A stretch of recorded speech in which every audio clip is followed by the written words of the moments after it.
Bien, amados hermanos, hemos estado meditando en las últimas semanas algunas cosas que el Eterno nos ha hablado. Volví a leer un poco la primera carta de Pedro, porque he estado estudiándola, y hemos hablado bastante de lo que habla Pedro. Es una epístola que habla sobre el sufrimiento injustificado, el sufrimiento injusto de un creyente, y nos habla del ejemplo del Maestro. Al inicio, Pedro establece más o menos cuál es el objetivo de su carta. Veamos, primera de Pedro 1:3. Más o menos Pedro habla ahí de cuál es el objetivo de la carta. Cuando lo tengamos, ¿me dicen amén? Dice: bendito sea el Dios y Padre de nuestro Señor Yeshua el Mesías, que según su gran misericordia nos hizo renacer para una esperanza viva, por medio de la resurrección de Yeshua el Mesías de entre los muertos, para una herencia incorruptible, incontaminada, inmarcesible, reservada en los cielos para vosotros, que sois guardados por el poder de Dios mediante la fe, para alcanzar la salvación que está preparada para ser manifestada en el tiempo postrero, en lo cual os alegráis grandemente. Ahora, aquí viene parece el objetivo de la carta de Pedro.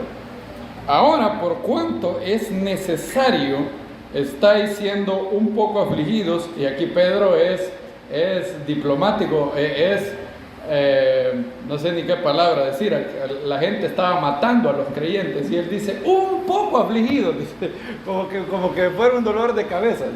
Hay temporada contra los creyentes cuando él está escribiendo esto, pero es un poco afligido, por diversas pruebas, para que la pruebe vuestra fe, mucho más preciosa que el oro, el cual, aunque perecedero, es probado por fuego, se halla en alabanza, gloria y honra en la revelación de Yeshua el Mesías, a quien amáis sin haberle visto, en quien aún no viéndolo, pero creyendo, os alegráis con, ¿qué dice?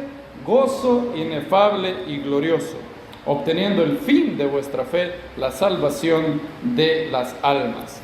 Bien, la primera carta de Pedro los tres temas principales de la carta de Pedro es fe, sumisión, como lo vimos, el capítulo 2, 3, 4 y 5 habla de sometimiento a las autoridades terrenales, sometimiento a los esposos, a el gobernador, al rey, a los jefes, a los líderes de la congregación. Y la tercera palabra que vimos es sufrimiento. Ya vimos un poco sobre la sumisión, que es lo que la Biblia habla de esa palabra, que no es una mala palabra, es una mala palabra hasta hoy, en el siglo XXI, en una sociedad que ha exaltado el espíritu de rebeldía. Pero esa no es una palabra mala, todo lo contrario. La Biblia habla del gran poder que hay en estar bajo una autoridad, como ya vimos en el pasado. También hablamos de los 7 aspectos del sufrimiento para un discípulo, pero hoy quiero hablar sobre lo primero que Pedro dice aquí, sobre algo que es, quizás así vamos a titular la serie, más preciosa que el oro. ¿Qué es lo que dice Pedro que es más precioso que el oro? Nuestra fe.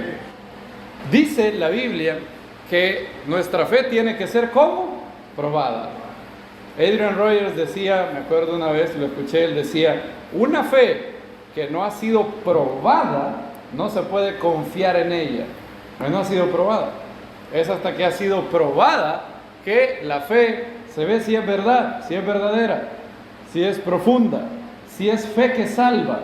La Biblia nos habla de fe que no salva, fe temporal, fe superficial.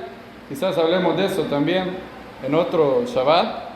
Y la Biblia habla de la importancia de la fe. Ahora, ¿qué es fe? Es bueno tener en cuenta qué es fe. ¿Por qué es tan importante? La Biblia habla, aquí Pedro dice que en la manifestación de Yeshua, lo que recibirá alabanza, gloria y honra, fíjense qué curioso, aquí no se habla de que nosotros adoraremos a Hashem, sino que habrá algo en nosotros que recibirá alabanza, gloria y honra en nosotros. ¿Qué es lo que va a recibir esa alabanza, gloria y honra? Nuestra fe. Nuestra fe. Fe que ha sido probada, fe que ha resistido. Y Yeshua alabó, de hecho, la fe. Yo les mencioné hace unos días que la única vez, las únicas 2 ocasiones que la palabra asombrado con respecto al maestro es con el centurión romano. Veámoslo en Lucas capítulo 7, Lucas 7, 9. Ya hablamos de lo del centurión romano en torno a la autoridad, ¿verdad? El centurión romano nos regaló, de hecho, el principio de la autoridad del reino en Yeshua, para estar arriba de las cosas que el Eterno ha puesto bajo nosotros. Tenemos que estar bajo lo que el Eterno ha puesto sobre nosotros, ¿verdad? Esa es la clara, pristina fe del centurión. Dice 7:9. ¿Lo tenemos? Lucas 7:9. Al oír estas cosas, Yeshua se maravilló, se asombró. Volviéndose, dijo a la gente que lo seguía: os digo que ni aún en Israel hallé una fe tan grande, dice el maestro. Lo que lo impresionó a él no era la sabiduría tan grande, el conocimiento tan grande, la belleza tan grande, nada de eso lo impresionaba.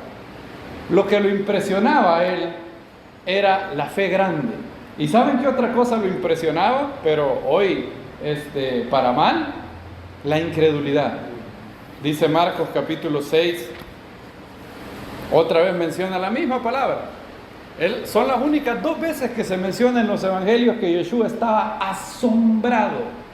Marcos 6:4 dice: Yeshua les decía, no hay profeta sin honra sino en su tierra, y entre sus parientes y en su casa. La experiencia ha confirmado lo que dice el maestro, ¿verdad?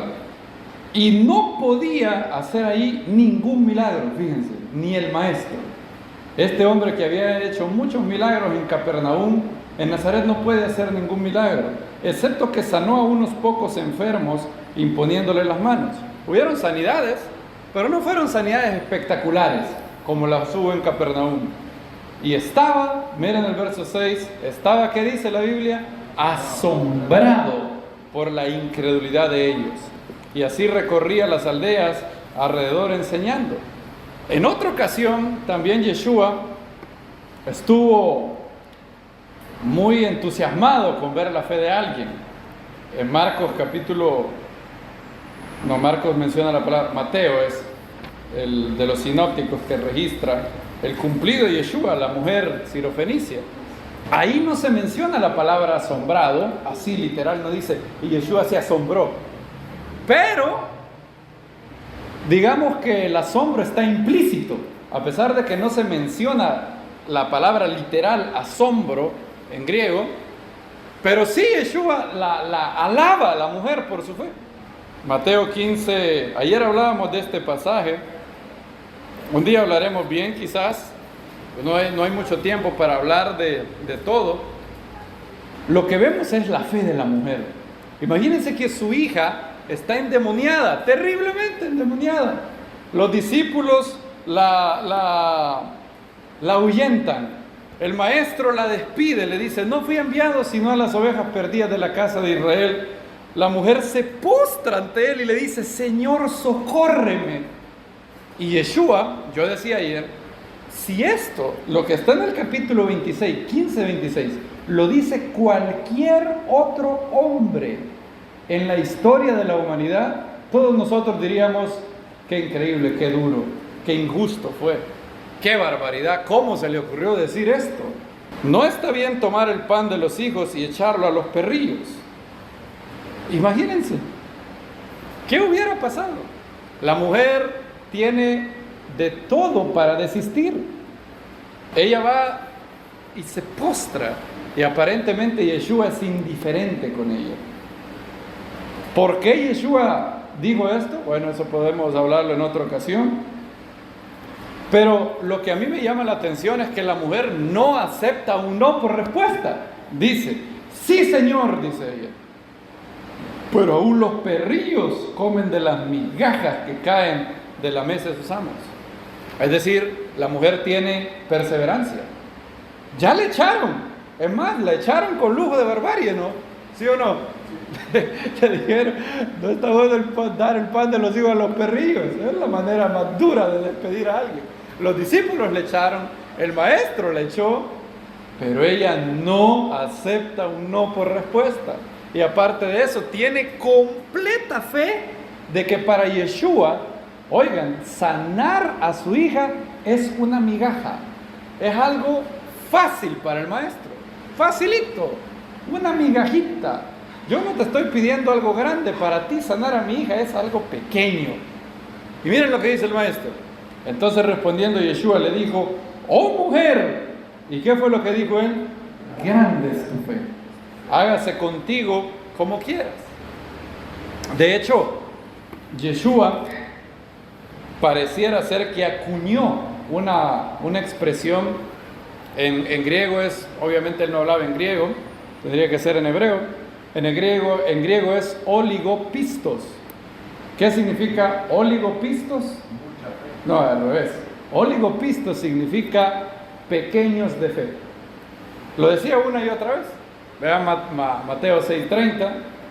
Mateo 6:30 dice, si la hierba del campo que hoy existe y mañana es echada al horno, Dios la viste así, ¿no hará mucho más a vosotros, oh oligopistos, oh hombres de qué? Poca fe? Miren ahora Mateo 8:26. Dormido en la barca, el maestro les dice, hombres de poca fe, oligopistoi en plural, ¿por qué estáis temerosos? Y se levantó y reprendió los vientos al mar y sobrevino una calma absoluta. Mateo 16 dice, 16:8, sabiendo Yeshua dijo, ¿qué estáis hablando entre vosotros, oh oligopistoi, oh faltos de fe? Claro, yo sé que él no lo habló en griego. Hay una palabra que los eruditos piensan que sí Yeshua la dijo en griego, a pesar de que él seguramente no era fluido en griego, hablaba arameo y hebreo por lo que sabemos, pero el griego era como el inglés en aquellos tiempos, era la lengua franca, y habían ciertas palabras que todo el mundo las conocía, así como ustedes conocen ciertas palabras en inglés, ok, por ejemplo. Todos saben aquí que es ok, a pesar de no saber inglés, y algunas palabras. Y había una palabra que era legal y se decía cuando la deuda había sido totalmente saldada, y el lenguaje rabínico tenía varias palabras griegas. Sanedrín, ¿es hebreo o griego? Griego. Filacterias también. Sinagoga, ¿es qué? Griego. Y hay una palabra que los eruditos piensan que Yeshua la dijo en griego, y la dijo en griego a propósito, porque estaba rodeado de griegos y también de judíos que sabían esto. Y es una palabra gloriosa, tetelestai. Esa era la palabra griega para declarar que todo había sido pagado. Y fue por lo que sabemos, una de las últimas palabras del maestro. En español ha sido traducida como ¿qué? Consumado es, tetelestai. Y esa palabra oligopistos significa hombres de ¿qué? De poca fe. Él reprendía a la gente que tenía poca fe. Varias veces reprendió a los apóstoles. Luego en camino a Emaús dijo a sus discípulos, ¿qué les dijo? Tardos de corazón, ¿cómo no creen a lo que han dicho los profetas? Y las dos veces que alabó a alguien fue a un centurión romano y a una mujer sirofenicia. Y del centurión dijo, en todo Israel no ha hallado una, ¿qué dice el maestro? Una fe como esta.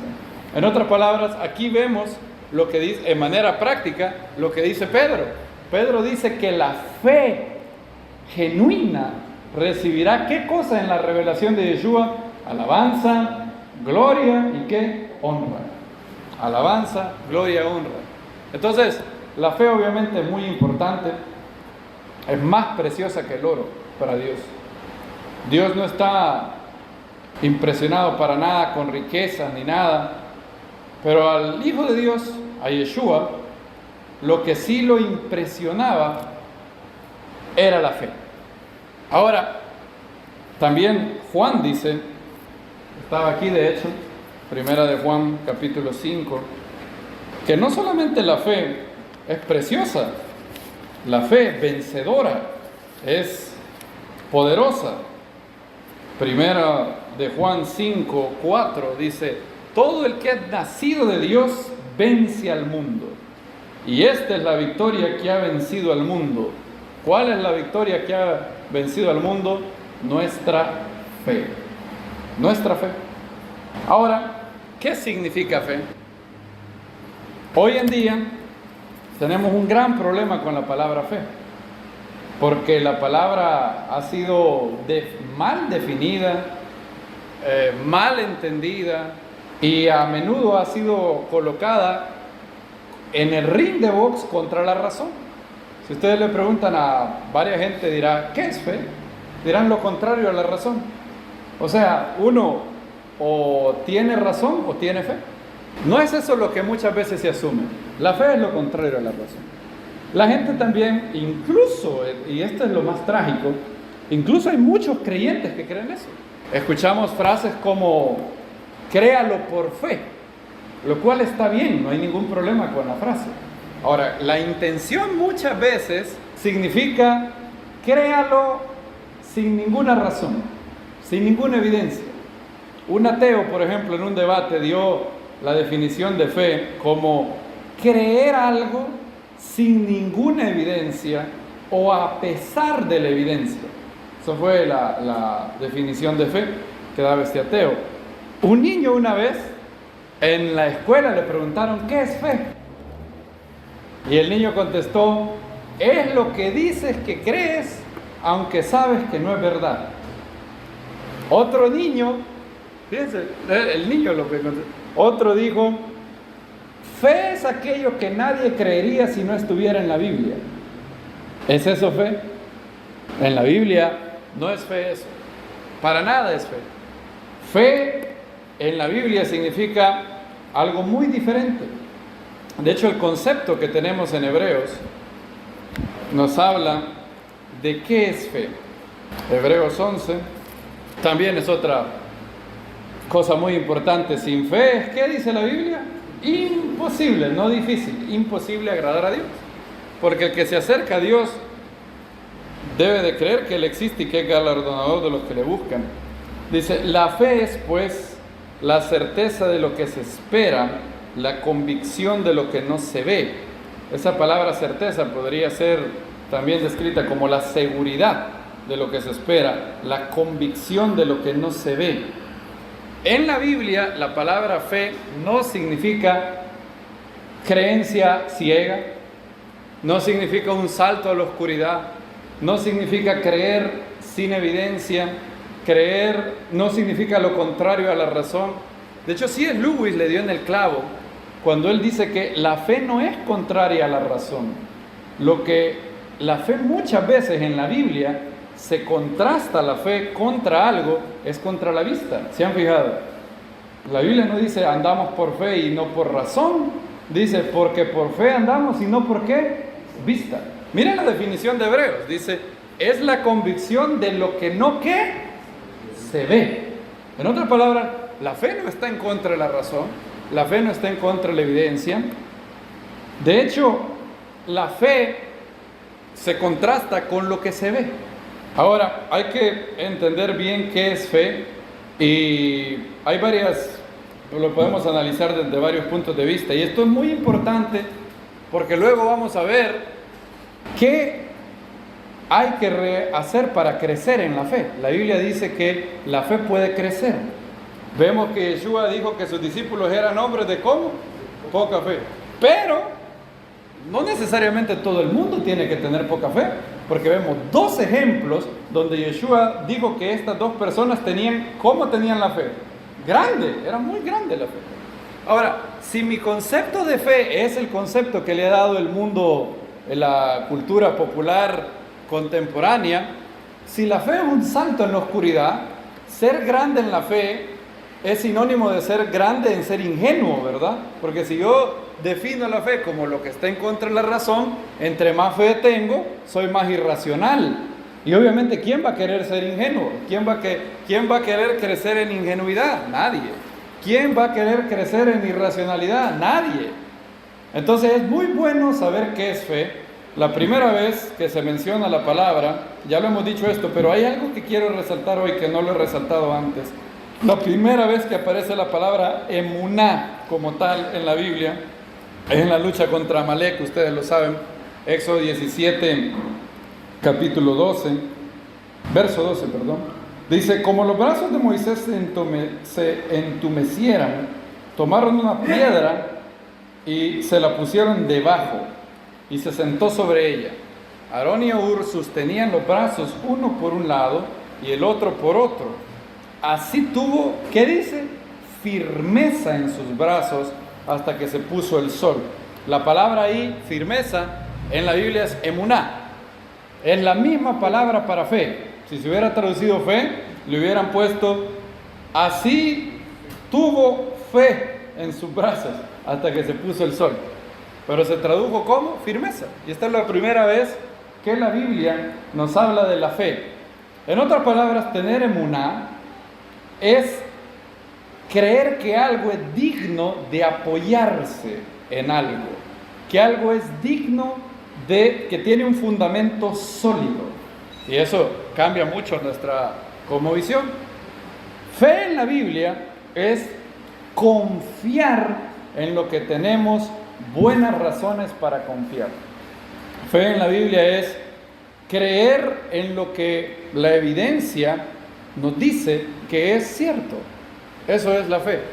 Y si lo vemos así, la fe no es contraria al conocimiento. De hecho, la fe en la Biblia está basada en el conocimiento, está enraizada en la evidencia. Dios no tiene ningún problema con los hechos, ningún problema. ¿Se han fijado cuántas veces el Eterno menciona la palabra conocer a Dios? Conocimiento. Sabe hoy, dice la Biblia, y llévalo ¿a dónde? A tu corazón. ¿Qué es lo que tengo que saber? No solamente creer, saber. Conocerá los egipcios que yo soy el Eterno, y conoceréis que yo soy el Eterno. J.P. Moreland da unas cuantas Kingdom Triangle, creo, en ese libro. Él menciona decenas de versos donde la Biblia habla de conocer, conocer, conocer, conocer. De hecho, Yeshua dijo, esta es la vida eterna. ¿Que qué?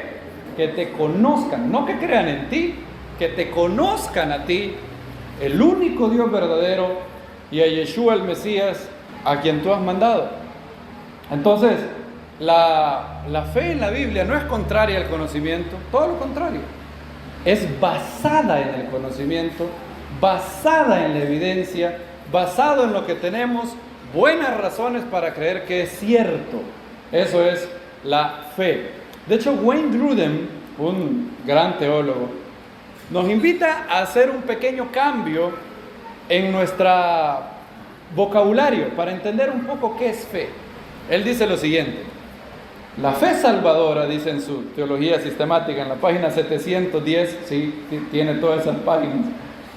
La fe salvadora en la Escritura involucra esta confianza personal, dice él. Por ello, la mejor palabra para usar en la cultura contemporánea que tenemos es la palabra confianza en lugar de fe o creencia.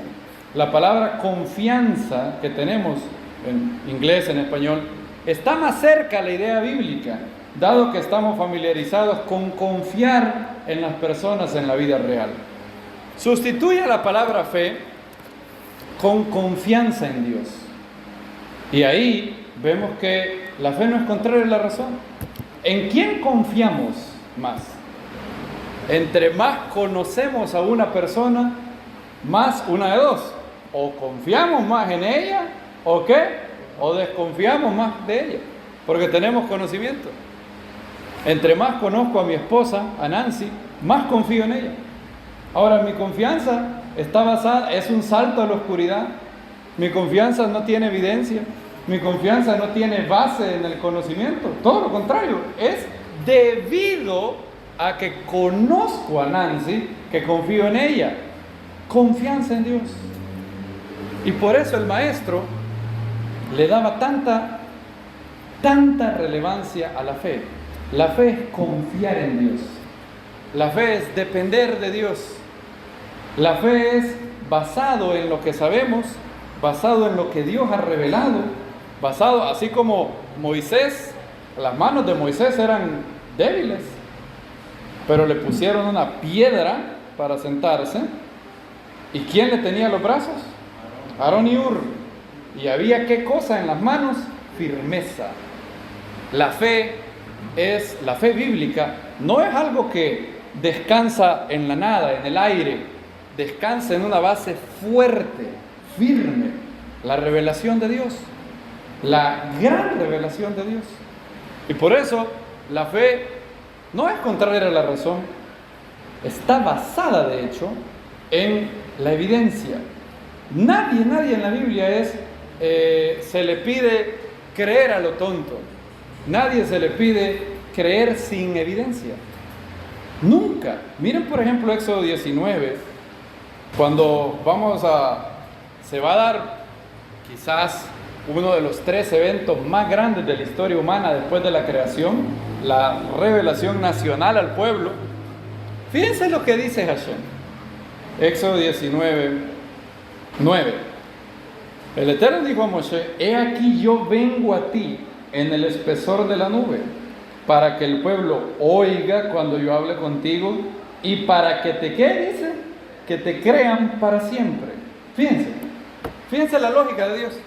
La lógica de Dios es que Él va a venir en una nube espesa, el pueblo va a oír la voz de Dios, y en base sobre la firmeza de la revelación de la nube que van a ver y del oír en la palabra de Dios, basado en eso, ellos van a poder creerle a Moisés. ¿Para qué dice la Biblia? Para siempre. ¿Enseña la Biblia ahí que la fe está divorciada de la evidencia? No, de hecho Dios mismo dice: en base a esta evidencia, ellos van a creer para siempre. Miren otra vez cuando Moshe hace referencia a este acontecimiento en Deuteronomio capítulo 4. Fíjense otra vez, la fe bíblica, 4:33. ¿Ha oído alguna vez un pueblo la voz de Dios hablando en medio del fuego, como tú la oíste, y ha sobrevivido? ¿O ha intentado jamás un Dios venir a escogerse una nación entre otras mediante prodigios, señales, milagros, batallas, con mano fuerte y brazo extendido, con grandes portentos como todo lo que el Eterno hizo por vosotros a los ojos de Egipto? Miren el verso 35. A ti te fue mostrado para que sepas. Oigan, la palabra aquí es conocimiento otra vez, no solamente creencia, para que sepas que el Eterno tu Dios es Elohim y no hay otro fuera de él. Miren lo que dice el verso 39. Por tanto, sabe hoy y reflexiona en tu corazón que el Eterno es Elohim arriba en los cielos, abajo en la tierra, y que no hay otro. En otras palabras, la existencia de Dios, según la Biblia, es una materia de conocimiento. Cualquier persona puede conocer la existencia de Dios y que el Dios de Israel es verdadero. Dios ha dado suficiente evidencia para esto. J.P. Moreland dice algo muy cierto: el universo no es religiosamente ambiguo. No es que usted vea el mundo, no es que usted vea el universo y dice: bueno, la evidencia para creer en Dios o no es 50-50, 50-50. No es así. Hay suficiente evidencia. Pablo lo dice en Romanos 10. Miren lo que dice Romanos 10. ¿Se acuerdan lo que dice Pablo, verdad? Pablo dice que la existencia de Dios no es algo que se acepta sin evidencia. De hecho, Pablo dice que es obvio. La existencia de Dios es manifiesta. Romanos 1 dice: porque lo que Dios es conocido es evidente. Miren la palabra que utiliza Pablo. Romanos 1:19. Romanos 1:19 dice: porque lo de Dios es conocido es evidente, obvio, manifiesto. Pues Dios, ¿qué dice? Se lo manifestó. En otras palabras, nadie tiene excusa para ser ateo, porque es obvio que Dios... Estamos en un mundo, Dallas Willard lo llama un mundo saturado con Dios. Un mundo empapado y saturado de Dios. Es este mundo.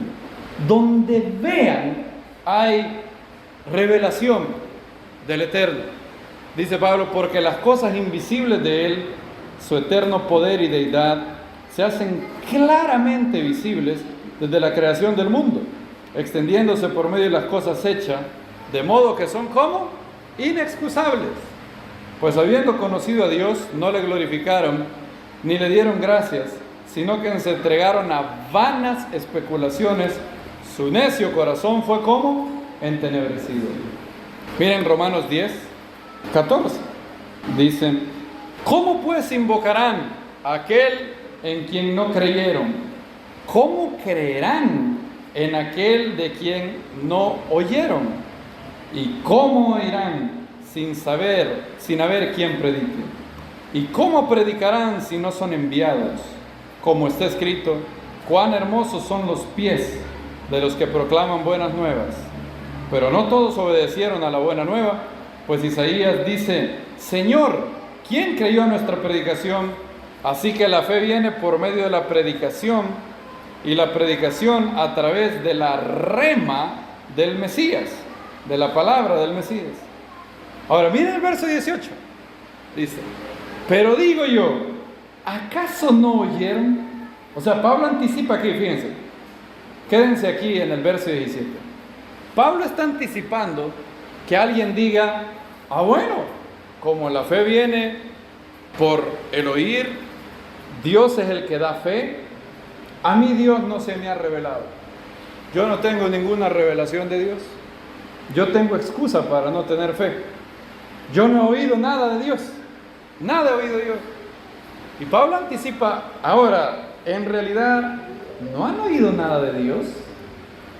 Antes bien, y miren lo que Pablo cita, adivinen qué cita Pablo. Pablo cita el Salmo 19. Los cielos que relatan la gloria de Dios. El firmamento anuncia la obra de sus manos. Es el rey David diciendo el famoso argumento teleológico siglos antes de William Polly. En otras palabras, el universo tiene tanta revelación de la existencia de Dios que Pablo dice, ahora supongan que alguien diga, bueno, a mí nunca me han predicado, yo nunca he oído la Biblia, en realidad yo tengo excusa para no creer en Dios. No, momento, dice Pablo, no tienes excusa, antes bien, y miren el verso 18, ¿qué es lo que dice? Por toda la tierra salió la voz, hasta los confines de la tierra habitada sus palabras. Ahora, ¿de dónde está citando Pablo? Lo que él está citando es las palabras del Salmo 19.4. Vamos al Salmo 19. Es decir, Pablo, en Romanos 1 dice, nadie tiene excusa para ser ateo, porque la evidencia de la existencia de Dios es tan obvia que muy dentro del corazón el ateo sabe que hay un Dios. Hubo un hombre que presenció los primeros polígrafos en Estados Unidos. Se lo contó al gran Adrian Rogers. Y le ponían los primeros polígrafos. Y él cuenta que cada vez que llegaba un ateo a hacerse la prueba del polígrafo, el detector de mentiras, cuando el polígrafo le preguntaba, ¿cree usted en Dios? El ateo decía, no. ¿Saben qué decía el polígrafo? El polígrafo decía, están mintiendo. Muy dentro de su corazón, todos, dice él presenció decenas de ateos. De hecho, eso es lo que dice, por ejemplo, Adolf Huxley.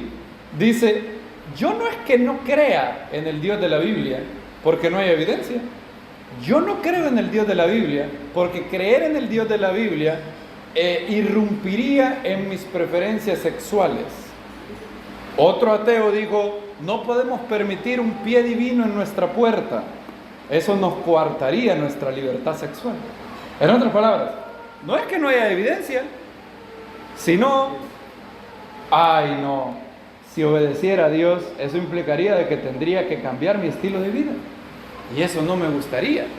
Pablo dice, no tienen excusa porque lo que Dios ha revelado les es, como dice Pablo, manifiesto. Y para probarlo cita el Salmo 19. Dice el Salmo 19, precioso Salmo. Los cielos, ¿qué dice que hacen los cielos? Cuentan. ¿La qué? La gloria de Dios.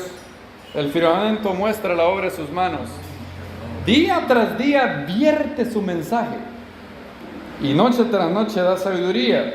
No hay lenguaje ni idioma, o sea, a pesar de que no hablan, nadie en el cielo dice, humanos, crean en Dios. Nadie dice así.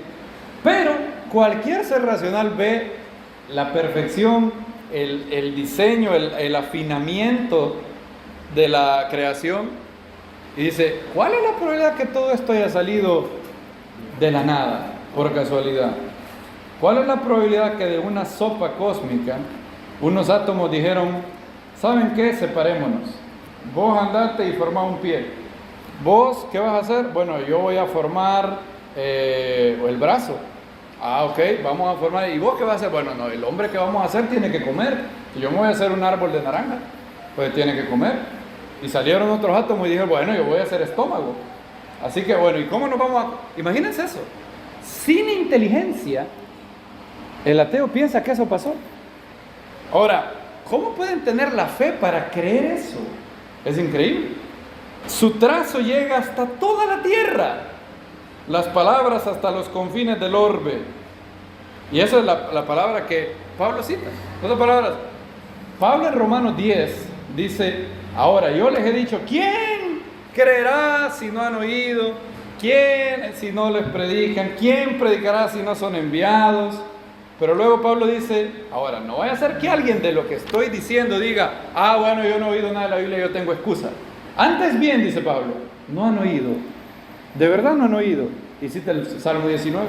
Entonces, Pablo dice que hay evidencia abrumadora de la existencia. De hecho, hoy en día en el siglo, en el año 2022, en el cual estamos hoy, el ateísmo tiene una fuerte crisis. Fuerte crisis. Hay un libro que primeramente el Eterno me lo dan el lunes. Eric Metaxas ha recopilado muchas líneas de evidencia nuevas. En la década de los 60, la revista Time publicó un título que se llamaba Is God Dead? ¿Está muerto Dios? Y hoy él ha tomado eso y ha hecho un libro que se llama Is Atheism Dead? ¿Está muerto el ateísmo? Y él habla de cómo nuevos campos, nuevos descubrimientos y campos de estudio han dado tanta evidencia de la bondad, de la revelación de Dios, que hoy en día, dice él, el lenguaje de Eugenio Calderón, el ateísmo tiene cartel de liquidado, literal. Yo creo que eso va a pasar. Yo no creo que cuando venga el Mesías, lo que va a faltar es fe en la existencia de Dios. De hecho, la bestia dice que va a engañar a muchos, ¿con qué? Con milagros engañosos. Yo creo que el ateísmo va prontamente a dejar de ser una moda. Más y más cosmólogos, más y más científicos se van convirtiendo en teístas, más y más, más y más, por nuevos campos que no ha sido la Biblia lo que los ha convencido, sino en nuevos campos de estudio. Les voy a dar un ejemplo. Cada vez más hay milagros documentados y corroborados. Y las explicaciones de los ateos cada vez son más estrafalarias. Más estrafalarias. Craig Kinner hizo les comenté, un Magnus Opum, una obra maestra. Son 1100 páginas. Son 2 libros así, grandotes, investigando los milagros en los 5 continentes. Y él ha documentado milagros con varios grados de corroboración médica. Por ejemplo, un caso de un cáncer que ya tenía metástasis la mujer estaba desahuciada, la llevan a una congregación, hay una oración por ella y ella empieza a sentir algo. Ella tenía rayos X porque el cáncer era de cadera. El hueso, el rayo X, capta perfectamente. En el rayo X se aprecia cómo el hueso está desgastado. O sea, el hueso se ve comido por el cáncer. Ella va a una congregación y le dice, ora por ella. Ella siente algo raro en su cuerpo y la congregación le anima a que vaya a hacerse otro rayo X. Como ven, la fe no tiene miedo a los hechos, para nada. Ve a hacerte unos exámenes. Ella va y no solamente desapareció el cáncer, lo cual ya es maravilloso, porque ya había hecho metástasis. Era un cáncer avanzado. Le toman biopsia y no hay cáncer. Y ahora le toman un rayo X. Donde el cáncer se había comido el hueso estaba otra vez intacto. O sea, como que el hueso había vuelto a crecer, algo que es imposible. Y está la radiografía antes y después. Hay una señora que estuvo por un accidente, creo, 22 años inválida. 22 años.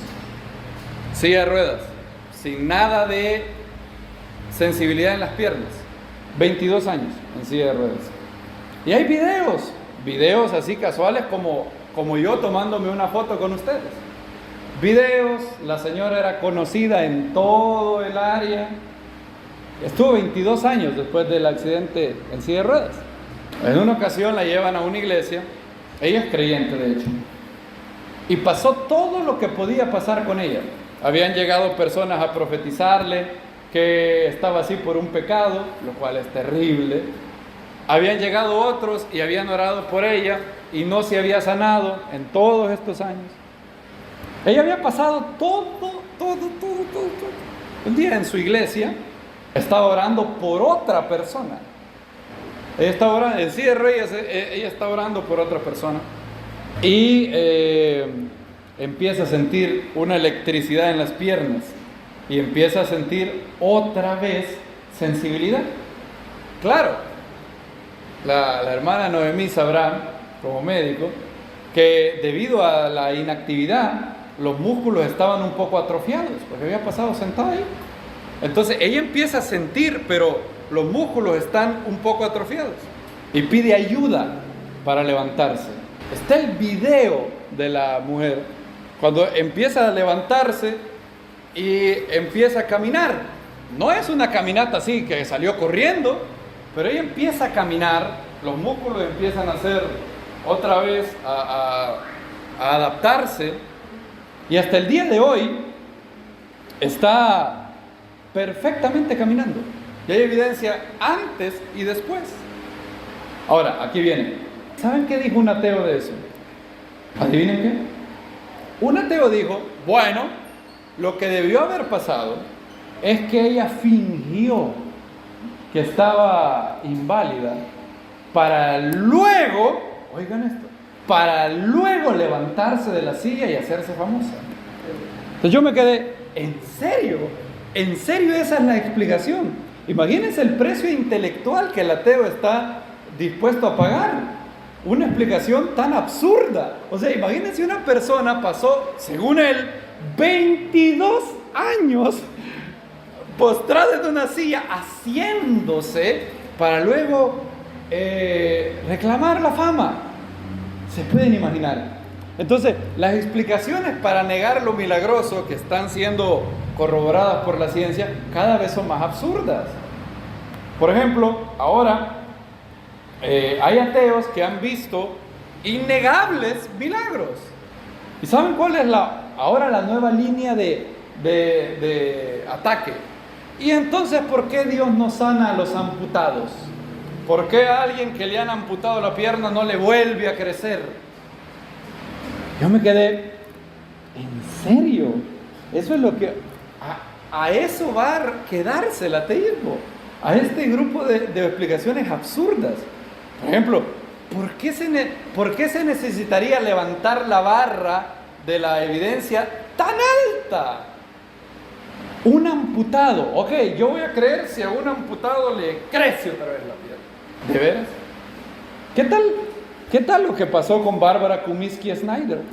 Un milagro documentado de muchas sanidades que ocurrieron a ella, donde 2 médicos publicaron el caso de ella en un medical journal. ¿Por qué se necesitaría un amputado para creer? Ahora, si piensan que han escuchado la última irracionalidad del ateísmo, prepárense porque todavía hay más. Hay un ateo, de hecho es un ateo francés, se llama Anatole François Thibault. Él escribió un libro que se llama Le Jardin d'Épicure, el jardín de Epicurio, y él dice que un día iban caminando en un lugar y vieron que en un lugar donde habían pasado milagros, había muchos que habían usado muletas y las habían dejado ahí. El hermano Marcos nos contó que en la congregación de ellos hay un lugar donde tienen un mural de milagros, donde tienen muletas de personas que fueron sanadas, tienen exámenes médicos, todo eso. Entonces, bueno, este hombre, Anatole François Thibault, es ateo, y él va caminando con otro ateo. Y ven las muletas que hay en este lugar donde sucedieron milagros. Y el ateo le dice a este hombre, bueno, una pata de palo sería más convincente que esa muleta. ¿Quiénes son los que utilizan patas de palo? Los que han recibido una amputación, ¿verdad? En otras palabras, él está suscribiendo esta teoría de, bueno, yo creería si le crece la pierna a alguien. Y él dice, una pata de palo sería más convincente, que sería más acertada que una muleta.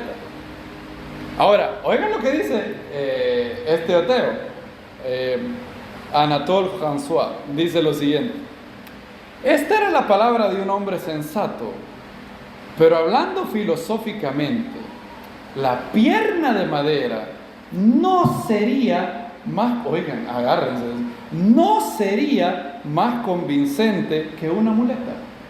Si un observador con un espíritu genuinamente científico fuera llamado a verificar que la pierna de un hombre después de la amputación ha vuelto a crecer repentinamente como antes, ya sea en un estanque milagroso o en cualquier otro lugar, esta persona no gritaría, mira un milagro. Lo que una persona con un espíritu genuinamente científico diría sería esto: bueno, hasta ahora una observación que nos apunta a la presunción de que en condiciones aún no determinadas, los tejidos de una pierna humana tienen la propiedad de reorganizarse como las pinzas de un cangrejo o una langosta y la cola de un lagarto, pero mucho más rápidamente. Aquí tenemos un hecho de la naturaleza, en aparente contradicción con varios otros hechos del mismo tipo. La contradicción surge, no obstante, de nuestra ignorancia y muestra claramente que la ciencia de la fisiología animal debe ser reconstituida, o mejor dicho, que nunca ha sido debidamente constituida. En otras palabras, él dice que si él estuviera en un lugar y a un amputado después de orar le crece la pierna, aún así él no creería que fue un milagro. Él dice que lo que diría fuera, bueno, lo que esto nos da a entender es que en circunstancias aún no conocidas a un hombre le puede volver a crecer la pierna, así como a qué animal le vuelve a crecer la cola, a la iguana le vuelve a crecer la cola. ¿Se pueden imaginar? Yo pensaba, porque los ateos se la dan de racionales, ¿verdad? Los ateos se la dan de hombres de ciencia, hombres de razón, hombres de evidencia. Ahora, cuando uno oye eso, a una persona que viera que le crece la pierna otra vez, y aún así diga, bueno, no es milagro, entonces uno no tiene más que concluir lo que dice Pablo: profesando ser sabios, se hicieron, ¿qué dice? Necios. Necios. ¿Cómo puede decir eso? ¿Cómo alguien puede decir eso? Ahora, a mí me dio tristeza cuando leí eso. Me puse a pensar, ¿qué podría hacer Dios para convencer a este hombre? Pregúntense, ¿qué podría hacer Dios? No hay nada que pueda hacer. ¿Qué más puede hacer? Supongan que se le aparece y usted dice, bueno, Dios se le puede aparecer. No, porque este hombre diría, uy, tuve una alucinación. No hay nada que Dios pueda hacer para convencer a este hombre. Nada.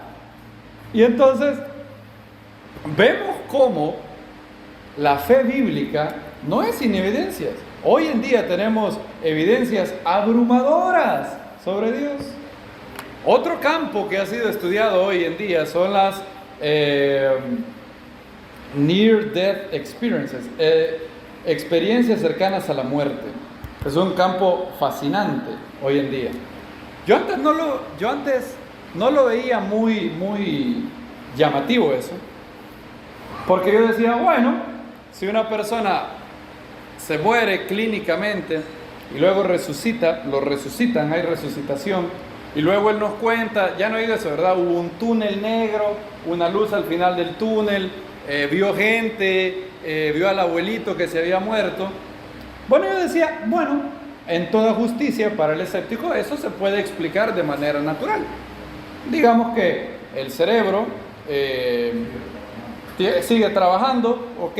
Y entonces viene y proyecta, ¿verdad? Proyecta ciertas imaginaciones, ¿verdad? Así como tenemos sueños, por ejemplo, estamos dormidos y soñamos, podemos tener alucinaciones en estados de que el cerebro le dan algo. Entonces yo decía, bueno, eso sí, pero no es tan convincente. Ahora, algo que me llamó la atención es que la universidad, no recuerdo si era la Universidad de Mississippi o la Universidad de Missouri, hubieron un grupo de médicos que empezaron a publicar hallazgos que los habían dejado inquietados. Por ejemplo, varios de estos médicos eran escépticos y se hicieron creyentes después de varias cosas que no podían explicar. Por ejemplo, casos en donde la persona tenía muerte cerebral total, muerte total cerebral, y pasaban horas clínicamente muertos y luego volvían a la vida, y esto era lo que los inquietaba. Y luego ellos, las personas que habían vuelto a la vida, podían relatar cosas, no del otro lado, no del cielo, sino de lo que había pasado, de lo que habían visto mientras estaban muertos. Por ejemplo, una persona relató que cuando murió, ella vio literalmente cómo se levantó y ella vio su cuerpo, así. Vio el cuerpo, vio a los médicos y empezó a ser llevada cada vez más arriba, en un hospital de varios pisos. En el techo de ese hospital, en el cual ella nunca había estado en ese hospital, vio un zapato y vio la marca del zapato, el color del zapato, muchas cosas. Aparte de eso, otro caso, vio un número de serie que tenía la máquina que tenía encima. Ella estaba muerta totalmente y se acuerda del número de serie. Esta persona retornó a la vida y le dice, vi todo esto. Es más, habían otros que podían relatar lo que había pasado en otros cuartos. Por ejemplo, estaban operándolas en este cuarto y ella dice que salió de su cuerpo, lo cual no es nada extraño para los que creemos que hay un alma, ¿verdad? Nada extraño, cero de extrañeza para nosotros. Ahora, esto desde un punto naturalista es difícil de explicar. La persona dijo, fui a la otra sala de operaciones, ella llegó inconsciente al hospital, ella no sabía quién era el que estaba 4 salas de operaciones para allá, y dice ella, y yo vi cómo una enfermera que era así, agarró algo y lo echó en una bolsa Es más, yo vi exactamente el color de la bolsa. ¿Qué color era? Le dice, era amarilla. Fíjense, de todos los colores de la bolsa, si esto fuera una adivinanza, yo hubiera dicho color que negro, ¿verdad? Entonces todo esto hay miles de casos. O sea, esto no lo publicó la Asociación Bautista, esto lo publicó una universidad secular. Y hay varios, de hecho, hay un ateo que le pasó, Ayer, le pasó una experiencia de estas. Y él dice que estaba clínicamente muerto y fue a un lugar, él vio una luz, que era una luz muy poderosa, dice, y que de alguna manera él sabía de que esa luz era la que estaba encargada de todo el universo. Y él dice que cuando se acercó a esa luz, empezó a sentir un sufrimiento horrible como nunca había sentido en la tierra. Ahora, gracias a Dios, para él lo pudieron resucitar. Ahora, lo más increíble es que con todo y eso, él sigue siendo ateo. Lo cual es algo increíble, esto no es algo solamente de creyentes.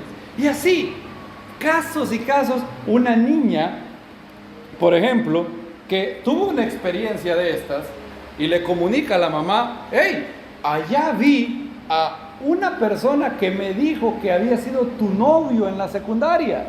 Y le dice, ¿cómo que mi novio en la secundaria? ¿Cómo se llamaba? Y la niña le dice, se llamaba así, así. Nunca jamás la mamá le había hablado de un novio en la secundaria. Esta persona vivía en otro estado. Y la mamá se queda, ¿cómo es posible que la niña, clínicamente muerta, haya visto a mi novio en la secundaria? Y dice, sí, iba llegando allá arriba, le dice a la niña. La mujer dice, bueno, qué raro, ¿cómo es posible que la niña sepa algo que esto no lo pudo? Es decir, ¿cómo el cerebro que está a punto de morir puede saber eso? No hay manera, porque es un detalle que es independiente de la mente, la existencia de cierto hombre. La mujer viene y la niña le cuenta esto a los doctores. Los doctores dicen, wow, qué curioso.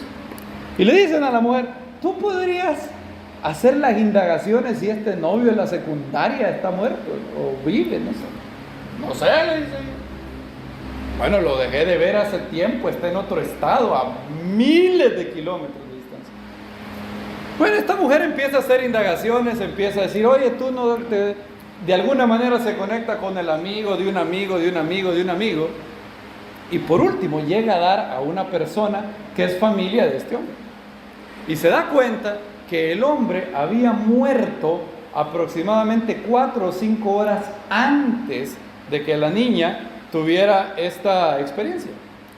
Ahora, si el naturalismo es cierto, si no hay nada sobrenatural, no hay alma, no hay espíritu, no hay Dios, ¿cómo alguien puede explicar eso? ¿Cómo? Y el problema es que no es un caso, son centenares de casos. Y está siendo estudiado no por creyentes, sino por doctores escépticos. Y cada vez más la evidencia apunta a la existencia de Dios. En otras palabras, nuestra fe no es un salto a la oscuridad. Tenemos la evidencia de la creación, la evidencia histórica de la resurrección del Maestro, que es el milagro históricamente más atestiguado. Tenemos la evidencia de nuestro nuevo nacimiento, tenemos la evidencia de milagros corroborados médicamente hoy, tenemos este nuevo campo de estudio y hay muchas otras cosas que están haciendo cada vez, dándole más certeza, más base a la fe, lo cual es maravilloso, ¿no creen? Maravilloso. Y esto es lo que Pablo dice. No es que no han oído.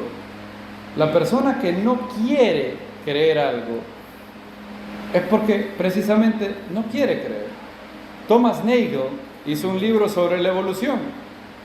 Yo tengo la cita aquí, J.P. Moreland lo cita aquí.